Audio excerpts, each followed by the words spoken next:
Thank you for watching The Bishop is Speaking. My name is Bishop M.J. Rivers and I am the host. On tonight we have a very serious topic. We will be discussing human trafficking. And I would like to introduce Dr. Pat Krikorian to the show. She is the Executive Director at Lily Pad Haven Incorporated. It is a nonprofit organization which provides residential care and supportive services to survivors of human trafficking.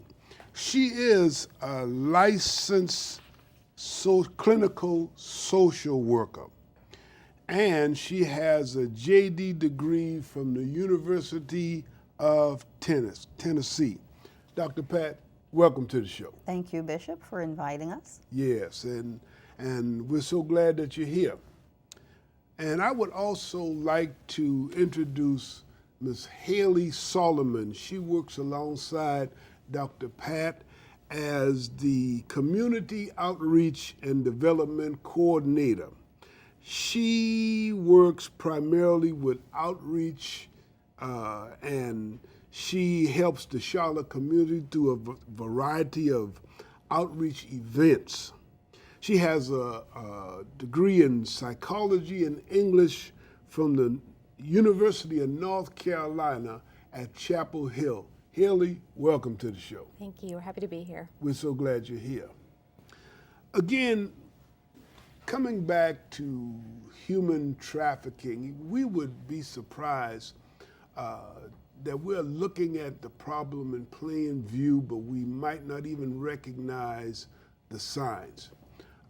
I would like to open the floor with having Dr. Pat tell us a little bit more about herself and the subject of human trafficking. Dr. Pat? Certainly, Bishop. My entire career has been spent as a social worker. My calling is social work, so I've spent my entire life in service, working with children and families and women in the social services field. Prior to Lily Pad Haven, I spent 15 years as the executive director of a nonprofit organization called With Friends in Gastonia, working with runaway and homeless youth. And then I worked at Florence Crittenton Services, which is the maternity home here in Charlotte, working with homeless and pregnant women and children. Right. And I have been the executive director at Lily Pad Haven since February, working with women who are survivors of human trafficking. And what do we need to know about human trafficking? I will let Ms. Solomon answer that question. Good segue. Sure. How are you doing, Haley? Why don't you just jump right in and let us know? Yeah, absolutely. Well, a lot of us have heard the term human trafficking and probably seen it depicted in movies or TV shows, but there's still a lot of misunderstanding about exactly what human trafficking is. When we're talking about human trafficking, both internationally and federally, we're defining it as the use of force, fraud, or coercion to obtain some type of labor or commercial sex act. So in some cases, physical force is used. That's easy to understand, maybe abduction, physical abuse. However, traffickers use a variety of techniques to coerce their victims into doing the things that they need them to do. So sometimes they commit fraud, so they promise maybe a valid job or valid immigration. They may start a romantic relationship with their victim before exploiting them, or threaten them and their family. So there's a variety of techniques that they use that aren't necessarily always physical. And then they, use these techniques to force their victims into situations such as prostitution, domestic labor, the hospitality, agricultural industries. So we see it expressed in a variety of ways. Yes. And, I was looking at your bio and I saw that you have a degree in psychology. I guess that's a huge asset when it comes to the work that you do. Let's talk a little bit about that. How does that serve to help you help your clients? Absolutely. Well, for a lot of our clients, they have experienced trauma, both in their trafficking and prior to their trafficking. For a lot of our guests and survivors that we see, previous trauma in their life is what initially made them vulnerable to becoming a victim of trafficking, whether that be through domestic violence, poverty, homelessness, experiences of abuse in childhood. And so for me, with my psychology background, understanding, how that can affect an individual from childhood into adulthood and throughout their lifetime has been very helpful. Very good. And Dr. Pat, I also noticed that you said that yours is a calling, and I see that you are a licensed clinical social worker. How does that serve you well? Absolutely. It serves by, I've spent my entire life working in the social services field, in the juvenile justice field, working with vulnerable women and children. As Haley stated, a lot of the risk factors that we see with respect to our population includes poverty. Spent a lot of my time working with children and families in poverty. Homelessness, I've spent a number of years working with families who've been homeless, who were struggling to keep a roof over their head. As we're well aware, Charlotte has an abundance of housing, but very little affordable housing. So finding affordable housing for young moms and their babies has been a challenge, and I've been working with those women with respect to homelessness. Childhood trauma, abuse, neglect, sexual trauma, parents who've been incarcerated, parents who have mental health issues, domestic violence, children who grew up in that environment are more, have a greater propensity to adult trauma or engaging in those behaviors as an adult, such as promiscuity, substance use, having mental health issues themselves, getting involved in vulnerable relationships, and not having the skills that they need to make good decision making. So my clinical background has really allowed me to provide lots of counseling, therapy, psychoeducation, skill building, do a lot of teaching and coaching, etc. Mm-hmm. And one of the things I'd like to tell the audience is, listen, okay, I know I'm the bishop, but let me explain something to you. We can't do it alone. And thank God for the parachurch ministries, the organizations that they work alongside the church. And that's one of the main reasons why we're having this platform tonight, because we need to know that it takes a tribe to raise the child. Mm-hmm. And we need to understand that we are working together. Everybody wants to be happy, everybody wants to be joyful, and everybody wants to be free. And everybody needs to stay in their lane. Somebody ought to say amen. Amen. Listen, and so the church needs to stay in their lane, and we're going to let the parachurch ministries do what they do. What about the human trafficking statistics? That's a Haley question. All right. Sure. So around the world, the United Nations estimates that as many as 40 million people today are victims of some form of human trafficking. You said how much? 40 million. 40 million. Mm-hmm. Yes. Wow. And so that can include labor trafficking, sex trafficking, or forced marriage as well. And when you say forced marriage, what are we talking about? So internationally, they have defined forced marriage as any marriage that was arranged against the consent of one of the individuals. So sometimes that includes child marriages. For the purposes of this study, that didn't include all child marriages, but the majority of individuals who reported they were in a forced marriage were married as children. Mm-hmm. Unfortunately, there's lots of cultures around the world where this is a ritual, it's a practice, right, and very legal. Right, right. So how do we deal with the cultural disparities? I mean, like forced marriage is accepted over there, but then they come over here and it's not. Do you have to deal with this? We don't see forced marriages often. What we have seen here in the United States is domestic servitude, which is another form of human trafficking. Wow. And so that is something that can be very common in other cultures, and sometimes, individuals will move here and continue that practice. However, here it is against our human trafficking laws. So we do see situations where that is an issue, and it can be hard to address because we don't see it. It's happening within people's homes. Right, right. What else do we need to know about these statistics? So here in North Carolina, we're actually the number 8 state in the country for human trafficking. We have the 8th highest number of calls In coming North Carolina? Yes, here in North Yes. Carolina. We are number 8. in the country. Yes. You heard it first on the Bishop Yes. is Speaking. We're number 8 in human trafficking here in North Carolina. Imagine that. And the Charlotte area is actually where the highest volume of calls are coming from. So within North Carolina, Charlotte is the worst area for human trafficking. This January, the Attorney General announced that last year in 2017, they identified as many as 1,200 victims in the state, and those were just the individuals that they found. So you can imagine that there are probably many more victims of human trafficking here in North Carolina that are still being victimized. So with this huge statistics, how does this affect your organization? Are you overwhelmed?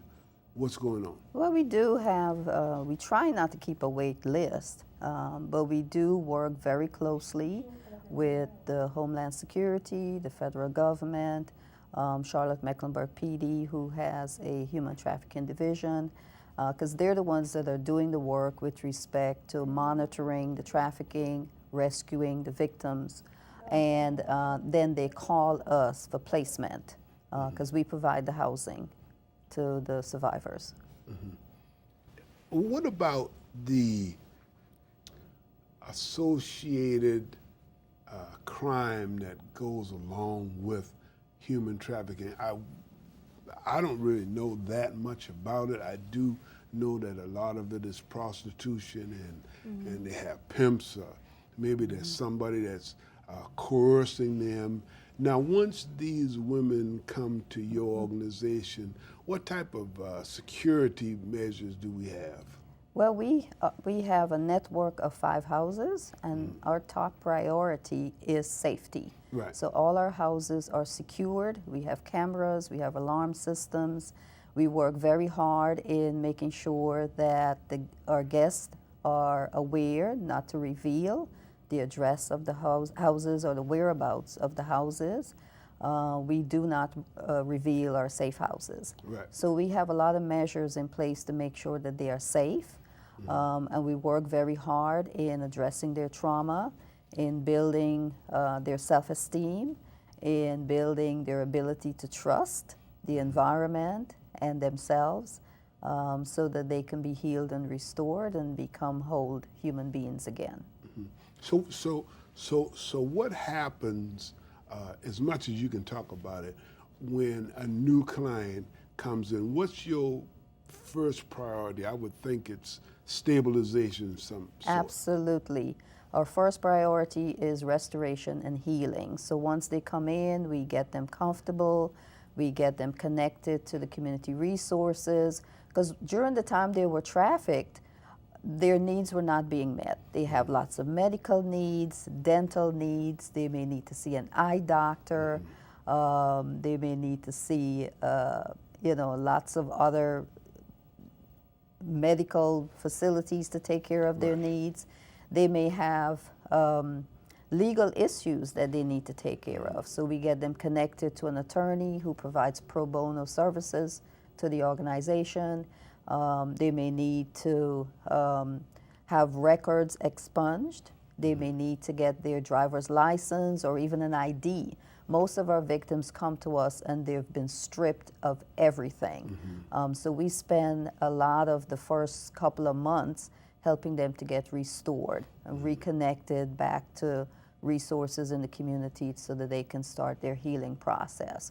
We connect them to therapists. If they have substance abuse issues, we get an assessment, connect them to substance abuse treatment and programs, If they have mental health issues, we get them assessed and connected to those resources also. Is there anyone that you will not accept? I mean, is this like maybe a threat to the larger community with psychological needs? I mean, have you experienced this type of deal? Absolutely. We screen our clients very carefully. We will not accept clients who've been involved in gangs Right. for the very Right. safety issue of Right. themselves and the staff and the other clients Right. and the guests. Yeah. What are the warning signs for human trafficking? So Warning signs. human trafficking can look like a lot of different things, as we've discussed, but there are some common warning signs that you can look for in the community. If a person is living and working in the same location, that could be a warning sign. So if they work in a nail salon and they also live above the salon, that could be a warning sign. Hold on. You said if they work in the nail salon and they live above it, that could be a sign that they are being human trafficked? Yes. Sure. So of course, people own their own businesses and may, have a building set up where they live, where they work. But if they have multiple employees who are living where they work and are not able to come and go as they please, that could be a situation I see. where there's trafficking. Or if the employer is sponsoring the housing for that individual and the living conditions are not good, that's Right. another warning sign as well. Right. So it's almost like they're creating this environment of an indentured servant. Absolutely. And so they get free labor, and the only thing they do is provide them food, shelter, and clothing. Yes, and sometimes they even charge their victims for that food, shelter, and clothing so that then the victim is in debt to them and feels like they can't leave the situation. Right.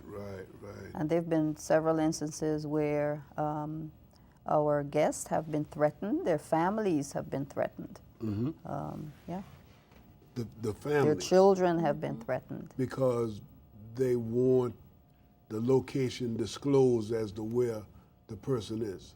No, I'm talking about the trafficker. The trafficker exerts his fraud and his force on the victim through threats Okay. of the victim's family members and their children. So what is the mission of LilyPad?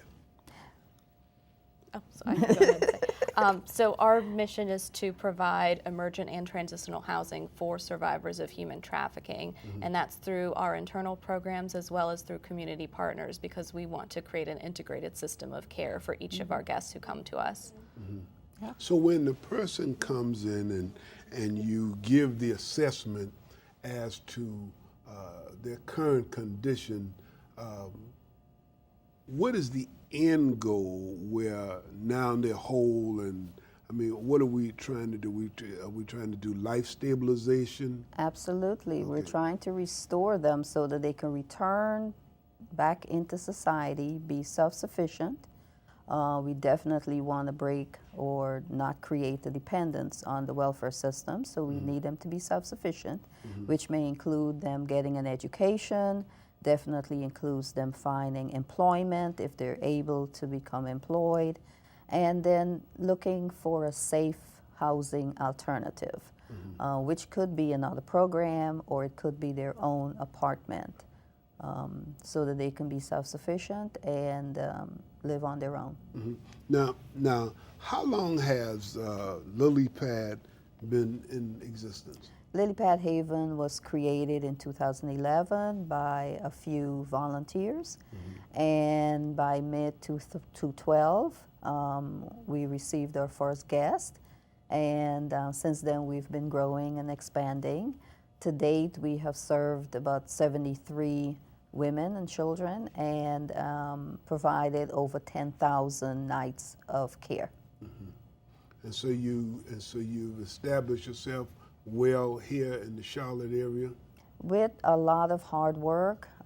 Haley does a lot of educating of the community and a lot of outreach, and I'll let her tell you a little bit more about tell that. us about some of your efforts. Yeah, absolutely. Well, we actually did not go public with the name Lily Pad Haven until 2014 because we wanted to protect the confidentiality of the safe house locations and of our guests. But since we have come forward to the public with our name, we've had a tremendous outpouring of support from the community, both as far as them offering us resources and then our ability to go out into the community and educate on human trafficking.